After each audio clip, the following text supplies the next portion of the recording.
আসসালামু আলাইকুম রহমতুল্লাহ। একটা আয়াত, যে আয়াত বদলে দিতে পারে আপনার দৃষ্টিভঙ্গি।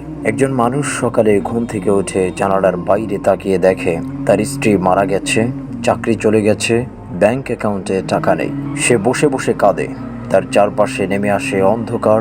অন্যদিকে আরেকজন মানুষ ঘুম থেকে উঠে ঠিক একই ঘটনা দেখে, স্ত্রী মারা গেছেন, চাকরি নেই, টাকাও নেই, কিন্তু সে মাথা নিচু করে বলে, আলহামদুলিল্লাহ রাব্বিল আলামিন, সকল প্রশংসা আল্লাহর, যিনি সকল জগতের প্রতিপালক। এই দুইজন ব্যক্তির মধ্যে পার্থক্য, একজন দুনিয়ার ভরসায় চলতো, আরেকজন চলতো রাব্বুল আলামিনের ভরসায়। এটাই সেই আয়াত যেটা আমাদের জীবনপথ পাল্টে দেয়।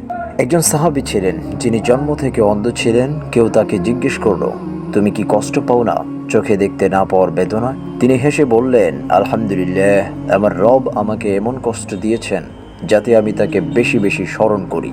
তারপর তিনি পড়লেন, আলহামদুলিল্লাহ রাব্বিল আলামিন। এই ঘটনা আমাদের শেখায়, দুনিয়ার কষ্ট, অভাব, চোখের অন্ধত্ব সবই আল্লাহর ইচ্ছায়, এবং প্রতিটি অবস্থার মধ্যেই রয়েছে প্রশংসার কারণ। আলহামদুলিল্লাহ এই শব্দের মাধ্যমে আল্লাহ নিজেই আমাদের শেখাচ্ছেন কিভাবে তাকে স্মরণ করতে হয়। হামদ মানে কেবল প্রশংসা নয়, কৃতজ্ঞতাও। যে দৃষ্টিশক্তি, নিঃশ্বাস, হৃদস্পন্দন সবই আল্লাহর দেওয়া। রব্বিল আলামিন, রব শব্দটির তিনটি অর্থ হয়, সৃষ্টিকর্তা, পালনকর্তা, ধাপে ধাপে উন্নতি দানকারী। আলামিন বলতে বোঝায় সমস্ত জগৎ, শুধু মানুষ নয়, পশু পাখি, জিন, ফেরেশতা, এমনকি মাটির নিচের জীবজন্তুও তারই সৃষ্টি। আল্লাহ শুধু মুসলমানদের নয়, হিন্দু, খ্রিস্টান, নাস্তিক সবাইকে রিজিক দান করেন। এই দয়াশীলতা কেবল একজন সত্যিকারের রবের পক্ষেই সম্ভব। এই আয়াত নাজিল হয় যখন মহানবী সাল্লাল্লাহু আলাইহি ওয়াসাল্লামের উপর কোরআনের প্রথম দিককার আয়াতগুলো নাজিল হচ্ছিল।